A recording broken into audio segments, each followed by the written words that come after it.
I think it's extremely important. Paul Graham did, there's the popular, like do things that don't scale in the beginning. And we did a lot of that without necessarily knowing it. And it really paid off. Welcome to the Product Market Fit Show, brought to you by Mistral, a seed stage firm based in Canada. I'm Pablo. I'm a founder turned VC. My goal is to help early stage founders like you find product market fit. Today we're talking about how to create a new market with Cherif, the co-founder and CEO of Dialogue, a telemedicine and virtual healthcare platform for enterprise. Dialogue is based in Montreal. They have over 500 employees and are a public company worth about $500 million at this time.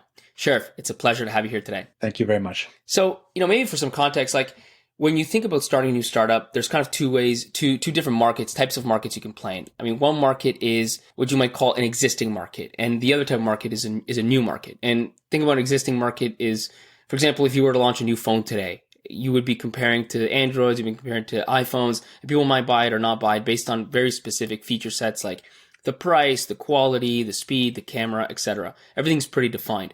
When you think about creating a new market, that's not the case. And in fact, there's really nothing to kind of compare things to. People don't even know that they should be thinking about this in the first place. And, there's pros and cons to it. I mean, the upside is if you launch a phone, people know how to value it. They know how to compare it, but it's very competitive. If you launch into a new market, people don't know what you're even talking about. But if you can get them to understand it, then you might be the only player in town.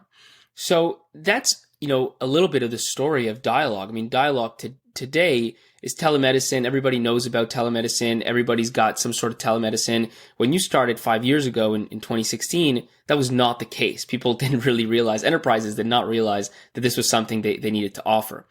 So and that's kind of a little context. Let's really kind of dial it back and start at the beginning. 2016, you come up with something like the idea of Dialogue. I don't think the beginning was what it ended up being. And so I'm curious, maybe we can start there. Like, what's the origin story and what was kind of the first version of Dialogue? Yeah, absolutely. So we started at an incubator here in Montreal called Diagram. And the very initial idea was to create an Uber for healthcare. So the idea was very simple. You take out your phone and you're matched with a physician, and that physician hears your story and gives you a diagnosis, a prescription, etc. So it was really kind of a marketplace to meet healthcare providers. And this idea was, not new around the world, because in some of the best functioning healthcare systems in the world, namely the UK or Scandinavian countries or even the US, these ideas existed. And we felt that bringing this idea to Canada would be a good thing, and it would be needed, considering the access challenges that we have in the countries. And we felt that this is a solution that could be helpful to many people. We knew that ourselves as individuals and our families would love having access to that. And we figured, we're probably not the only one. So that's kind of like how it started. And maybe walk me through that. How did you even come up with that as an idea? Was this like a very methodical kind of market research driven exercise, especially because you were part of a venture studio? I'm curious to dive into how Diagram works, specifically how you worked within it to come up with the Uber for healthcare idea. Prior to Dialogue, I had a medical devices company. We sold our medical devices all over the world. Through that experience, I really got to travel in many places and see how healthcare is delivered in many other places, and kind of get inspired by some of the best practices. And I knew that for my next adventure, I wanted to do something at the intersection of healthcare and IT. I have a computer science background. I'm a techie at heart, and telemedicine was very appealing. And at the same time, I met the folks at Diagram, and they were starting the incubator like right around that time. Like, I think they were actually incorporated after Dialogue was incorporated, just to show you how early we were. And their thesis, given some of their LPs, was around creating insurance products. And I think there was an inspiration from Oscar in the US that has a vertically integrated insurance and telemedicine product. So I came in it, from one lens of seeing what's being done in other countries and applying it here. And they came to it with the lens of like, let's build a health insurance related to telemedicine. And we started working together on that basis. What's your first move? Do you start building, or do you go out and start talking to different practitioners? Kind of where do you go once you have this idea? As you can imagine, in any marketplace, you have two sides of the marketplace, and in our case, we had to build supply, which is healthcare providers, and then we had to build demand, which is people willing to talk to a doctor online. The demand side is super easy because of the access issues in our country. Like everybody we spoke to was like, "Yes, sign me up. How much?" Like whenever we told them the pricing, it's too cheap. I'm willing to pay double. Like the demand was just overwhelming. It wasn't an issue at all. On the supply side, it took us a while to get like good enough supply, and that's just because like with any kind of innovation life cycle, you're always going to have the early adopters who are willing to try anything, but this is a minority of people. And then with time, you want to convince a larger number of people. The good thing is that, as I mentioned, it was not like a crazy new idea that nobody has ever thought before. Like all these folks in the medical profession see what's being done in other countries. They might themselves be from other countries. They read medical journals. It's not a secret that in other countries, technology is better used. So we, in the beginning, attracted folks that had either lived abroad or had seen what's being done abroad. We're really excited to do something innovative here. We even had like a couple of doctors who had an engineering background or a computer science background and had like a really interesting fascination of the intersection of the two. And we then started building the technology. So it took us like, 3-4 months from like just a dinner conversation to like, we're doing this. Let's raise money. Let's sign up with Diagram and let's do it formally. So back to your question, we started building the product. And we started hiring the practitioners, and we started doing a little bit of user testing. How does it work to have a conversation between a doctor and a patient, and like what's needed and what's the technology that you need to build, and on the back end, on the front end, is there anything that's available in the market that will help us accelerate and not build everything from scratch?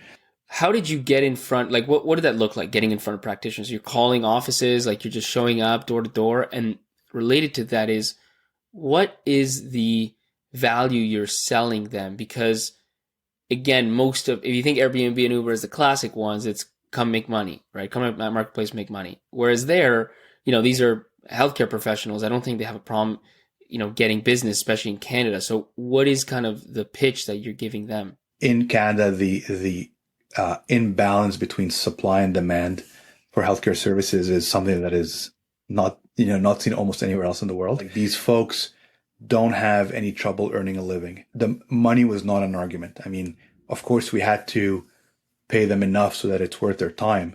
But once we did that, like that was not part of the conversation. I think why we attracted really good people in the beginning is because, again, they wanted to do something innovative. They saw that the way medicine has been done here for, the last few decades hasn't changed.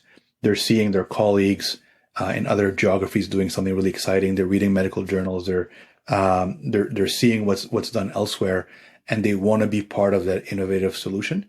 And also the other thing that telemedicine does is that it really changes the flexibility dynamic. So as a physician here, you have to comply with very strict scheduling and where to work and when to work. And for a lot of folks, like that just didn't fit in their lives. Almost all of our practitioners in the beginning, like the first handful or so, were women. They were new mothers. The practice of medicine in a clinic just didn't jive with their priorities at the time. Doing telemedicine at night after putting their kids to bed, or on the weekend or whatever it is, was very attractive. But they can't do that in a clinic because the clinic is open from this time to that time, and you have to see this many patients. We very quickly realized that flexibility was like the top reason that physicians are interested in telemedicine. Sometimes people accuse Dialogue and other telemedicine companies of stealing resources from the public healthcare system, and we've again and again been very clear that that's not the case. What we're doing is actually adding capacity into the system, because this lady who is working, 2 hours after putting her kids to bed, these 2 hours are new. These 2 hours are net new capacity in the system. It's not like she was going to work them somewhere else. Makes sense. That makes a lot of sense. So flexibility becomes a key selling point. And then the other part I want to dive into a little bit more is the decision to abandon the marketplace idea, right? Because what I'm hearing you say, like some of the reasons are, that it was in a gray area and that a marketplace maybe didn't align with your goals. Like some of those things you could have figured out even before starting. I think like even as you had the idea, probably Uber was already kind of getting into trouble, and if you just think theoretically through a marketplace and what it would mean, you could I'm sure you had discussions about, well, what happens when they have a strong relationship and they want to move off and those sort of things. And yet you launched it anyways, and then you must have seen things that made you decide, you know what, no, it's not worth it. Let's shift and go to enterprise. What were some of those things? And I think it's important because you could have ignored it. Like you could have just kept going down and said, you know what, no, let's do this marketplace thing. Let's do this marketplace thing. And I mean, I don't know what it would have ended up with, but I think your decision was, in hindsight, quite good. So I'm curious to dive into like what were some of the things that you saw as you launched the marketplace that made you give into that side of it and say, there's enough here that it's not worth continuing down this marketplace road and we should shift a little bit. Yeah. Just the thing that I would just the precision that I would add is that we never launched as a marketplace. Like we never actually, and that's why I was talking about like this is like pre pivot is that we never even got to there. It's really in the work of building and talking to users that we decided to not do it and decided to focus on enterprise.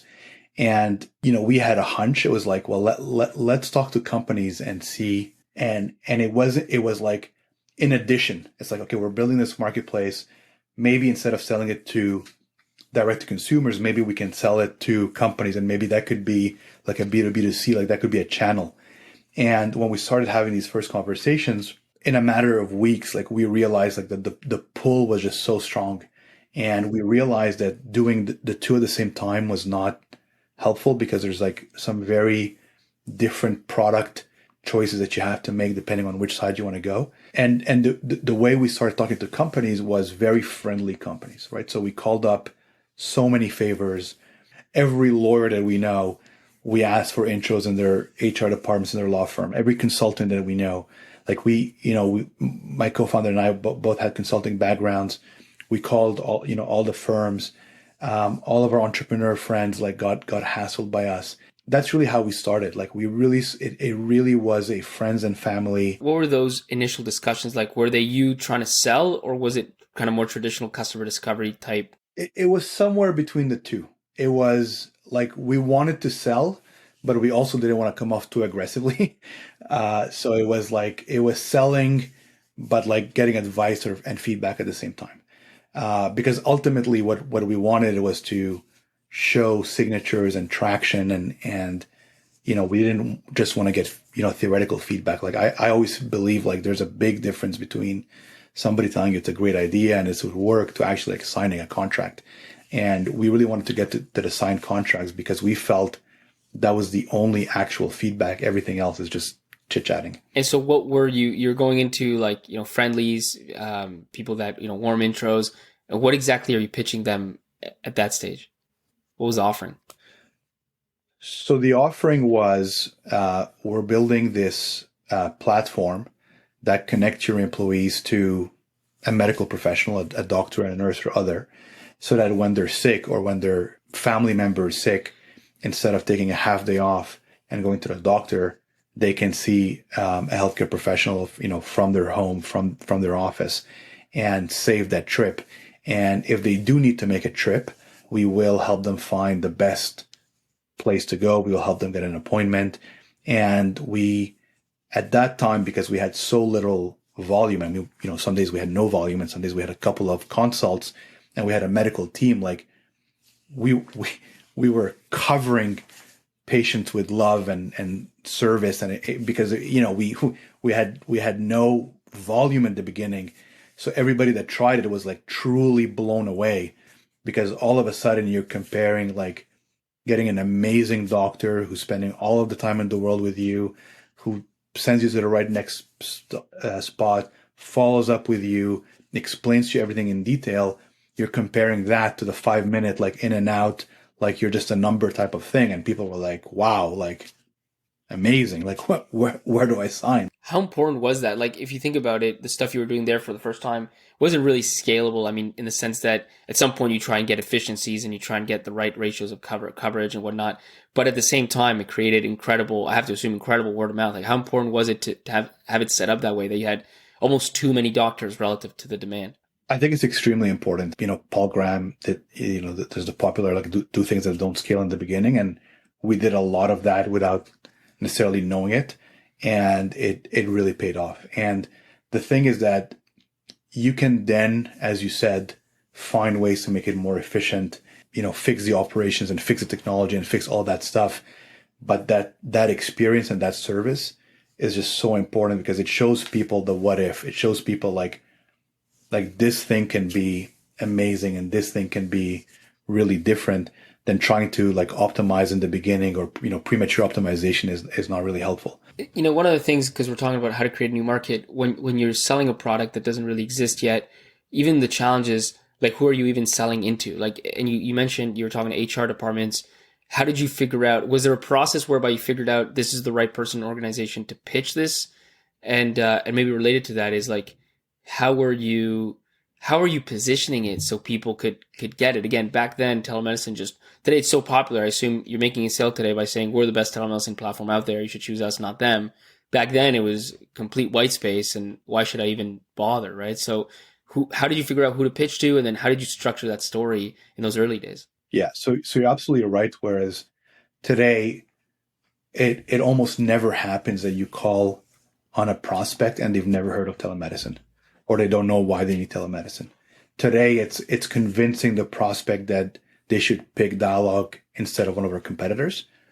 Whereas in the beginning, we had to do education from the very beginning. It's like, okay, I get it. You speak to a doctor on the phone. Cool. But like, what, like, we've never had that and we've been fine. Like we're a law firm. We've been around for 100 years and we survive without it. Like, we're good. First of all, they have to try it. So I think in the beginning, like giving out demos and getting people to try it and just being blown away and that getting this amazing service for free. What we did is we gave people 3 months free if they sign up for a year. And we said, like, if you don't like it in the first 3 months, you can cancel. And almost nobody canceled because, in those 3 months, they got amazing service and they were just like bought in. What was difficult is to, like, okay, everybody gets it. What was difficult is that nobody had a budget earmarked for this. One of the hurdles when you're in a new market is that you're not competing for an existing budget. You're trying to convince people to create new budget. Luckily, every company has a budget for, compensation and benefits. It's not a completely new budget, but it is an expense that they had not thought they would make this year. The other challenge is it's very difficult to demonstrate the ROI of what we were selling. It's like, yes, I love it. It's amazing. It's a great experience. But like, what am I getting back? And then the third thing is that in Canada, employers don't view themselves as responsible for their employees' healthcare. So in other countries, like for example, in the US, like your employer pays for your healthcare, insurance and benefits. In other countries, it's structured in different ways. But in Canada, the state is responsible for healthcare. As an employer, like, I don't want to get involved in that relationship. So it was a bit of a shift of mentality. But the way we counter that is we say, you're right. Like, you're not responsible for the employee's health. But the fact that they're not healthy and the fact that it's so hard to find a doctor is costing you direct dollars.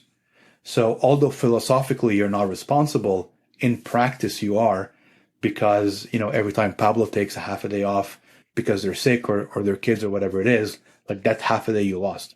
And then we also realized that a lot of people were putting off seeing a doctor or getting medical help for issues because it was so difficult. It's like, because there's such a barrier to see a doctor, like in Canada, people wait much longer to get help than in other countries. So in other countries where you can just see your doctor anytime, the second you think of something, you just call them. They come to your house. Let's say in some developing countries, the doctor comes to your house. You pay them $100. It's done. And so people like are very quick on the trigger. Where in Canada, we discovered like people really wait a long time. I think a lot of startups can come up with a compelling reason why this is important, why this matters. And then there's this kind of delineation between nice to have and must have, right? Where you do jump to the top of that list and you don't get caught in this, you know what, next year we'll put you in the budget, and next year comes and they don't, and you just keep getting pushed off because there's higher priority things. Was there a timing element to this? Was there part of the story? Like, could you reflect on, because obviously you found a way to make it to the top of that pile. Like, how did you do that? How did you make yourself be understood as something that must be dealt with now, this year, this budget cycle? It was not easy. It was not easy. And as you said, like some people said, like, this is great. We love it, but like, it's not a priority right now. Like, come back. And I think it was, explaining to people that employee engagement is a top priority, explaining to people that every day you wait, it's costing you money, and you're playing with employee engagement, you're playing with retention, you're attracting less new employees. Like, at the top of every company's priority list is human capital, right? And some companies mean it and some companies don't. And what we really try to do in the beginning is target those companies that meant it. The companies that didn't mean it were, a huge waste of time for us, because it's like, yes, they have the values on the website, whatever it is, but like, they don't really want to invest in employees. So I think we got pretty good at the beginning in figuring out which kind of companies cared and which companies didn't, and what are some of the other things that they did that showed that they care versus they didn't. Like, if you go into a company, for example, they don't have good group benefits insurance. It's like, okay, well, are they really going to invest in telemedicine if they haven't done even the basics? Sometimes you walk into a company, and we used to kind of joke internally, like, it's kind of like the dirty carpet syndrome. Like, you walk into it and it's like disgusting. Like, obviously this is not a company that's thinking, like, let's invest, let's have an amazing work environment. Like they don't care.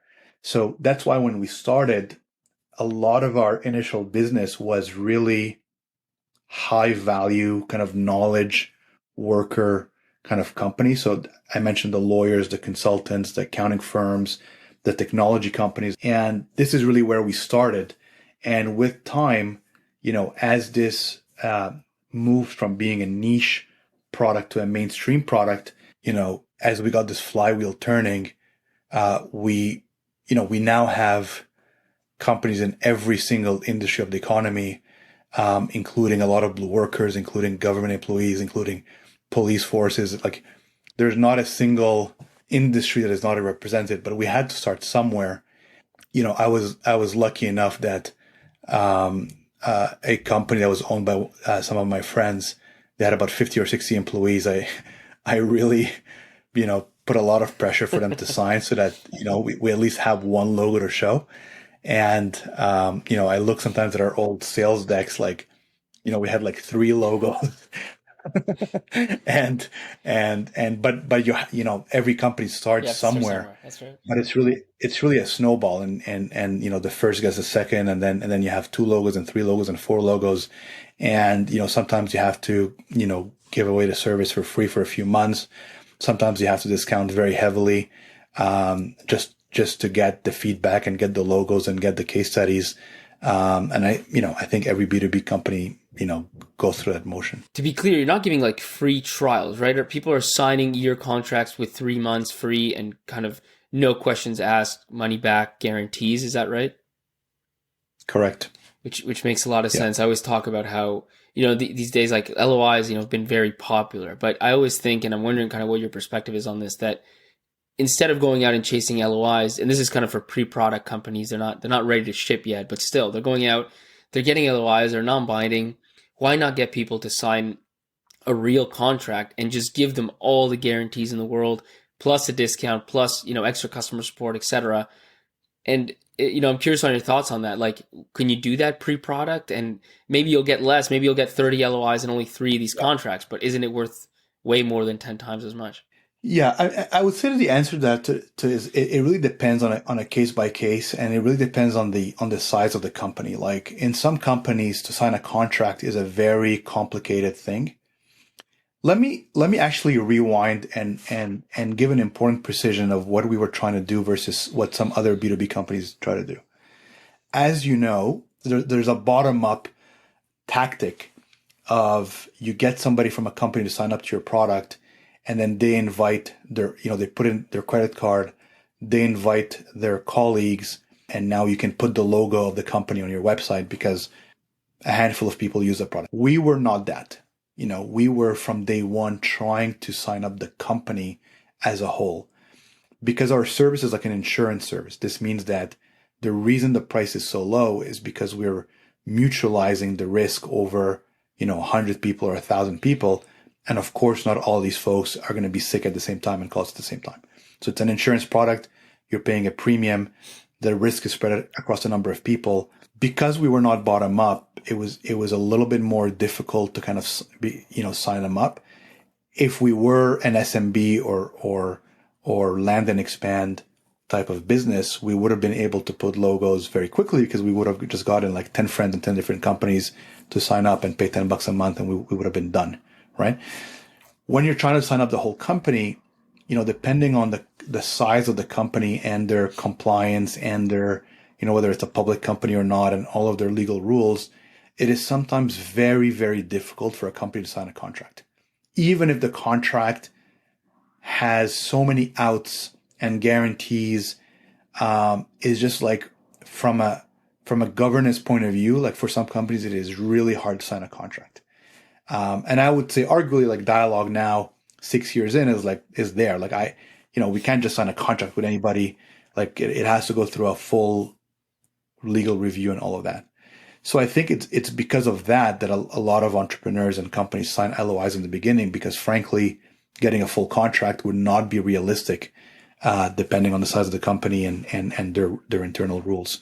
So, but yes, of course, contracts are worth much more than LOIs, even if they have an out and even if they're not binding. But at least the reason a contract is worth so much more is that you've negotiated all of the other things that you need to discuss in the future. Whereas an LOI, it's like, yeah, we're going to do this, but it's like we haven't yet negotiated a bunch of other things that are really important. And sometimes the devil's in the details. And like, yes, we agree on the price and the implementation date or whatever, but we don't agree on like security and data retention and all these other things. And I would say that we learned very quickly as a company to be enterprise ready and to sell to enterprise. So from a security point of view, like we were going through security questionnaires like on a daily basis, because a company like to send you the list of their employees and their email addresses and to trust you with their medical data, like that's a pretty big risk. And you want to make sure that you're entrusting it to a company that is serious and credible and has done their homework. And, when you ask like, since when are you around? And you're like 4 months, it's kind of like, do I want that? And I think there's a very natural human behavior of any employee at any company. Like, yes, they want to do great things, but above all that, they don't want to get fired, right? So now you're like signing up for Dialogue. It's great, employee engagement, all of that. But am I going to get fired over this because, the security is not where it needs to be? The personal health information, like all of that stuff needs to be really buttoned up. And that's somewhere we're invested a lot. And I would say that compared to our competitors, because in 2016, there were 3 or 4 telemedicine companies that kind of started around the same time. And you often see this in industries, right? Where like around the same time, like market conditions are right. And a few companies just attack a market at the same time. And all of the other companies started as B2C. They focused a lot on B2C. They saw our success in B2B, and then they kind of had a double strategy of doing B2C and B2B at the same time. And I think that one of the reasons why we were successful in breaking away from the pack and being leaders very quickly is that we focused on B2B from day one, and we never did anything else. And we did a lot of product and organization decisions that allowed us to be good at B2B and not kind of squander and resources and being all over the place. Maybe touch on that, like just the importance of focus. I think that comes up so much with startups and the thinking is always like this: we have this product, we're selling it over here, we're doing it like this, but it's the same product if we just sell it in this other market or, to this other segment, and we just, do that thing over here and we can do both, right? And I'm always of the opinion you probably can't do both. You somehow going to spread your resources, but you chose not to do both, and you saw competitors do it and fail. Like, can you just speak maybe a minute or two about like just the importance of focus, especially early on? Yeah, it is extremely important. It is one of the most important things. The problem is like, what is the right amount of focus? Like, is it this? Is it this? Is it this? Is it this? Like, that is a judgment call that every entrepreneur and every company has to make. And there's no science to that. It's just like the more you close the aperture, the better it is. But like, it's a lot of judgment and intuition. And from our perspective, like B2B was so big that it wasn't like we were making, like, it's not like we were, it's not like we said we're only going to sell to mining companies in the West. Like, we said B2B in Canada, like that's a pretty big market. So, and I'm just like a person that in general, I like to be very disciplined. I like to be very focused. I was lucky enough that this is not my first company, and I've made the mistake many times in my career of not being focused and paying the price. And I think for me, at least, like it's something that I really needed to make the mistake myself to learn it. And even within dialogue, like we've chased a lot of shiny objects over time, and we made some mistakes, and we got to a place where I think now we have a good level of focus. We're going after one thing, we're doing it really well, and I think we're succeeding. So You'd started, selling to a few people, a few companies. You had a few companies with employees on there. When was the first time where you started to feel like, okay, this is really working? Like this is the way to go, and you had those first signs of what of product market fit. I think it was really when we started signing companies that were not friendlies. It's the first times when we were in a real competitive process. McKinsey is a good example. So my co-founder and I both worked at McKinsey. The very strange thing is that at the time, the two other companies that were doing telemedicine also had McKinsey alumni as part of their co-founding team. So McKinsey got like hounded by three telemedicine companies at the same time, all, calling in a favor. And McKinsey did a pretty detailed comparison of the three, picked us. And then a few weeks later, we approached BCG and we said, hey, we signed McKinsey, and BCG essentially hired a benefits consultant, Mercer at the time. And then Mercer did an RFP, and we won that RFP. And then Ubisoft was kind of our first big enterprise client. They wanted to revamp their health and benefits, and they did an RFP. We worked like crazy on it. Like we really gave it everything, and we won. So all of a sudden it was like, okay, these are not just like friendlies that are signing up because they know us and we have a good reputation and they want to help us, and a friendly is a friendly. These are arm's length companies that either did an RFP themselves or did an RFP through a benefits consultant, and we won those fair and square, and we were not always the cheapest. So when you're winning a competitive process and you're not even the cheapest, that's when we're like, okay, like we really have something here. And this was probably spring or summer of 2017. So this is like, we've been doing this for kind of like 10 months, just under a year. And we're starting to win those first few competitive situations. And this is really when we knew like, okay, like we have something real here. Perfect. All right, well, we'll cap it off there. Maybe just as a refresh, kind of going over what we chatted about.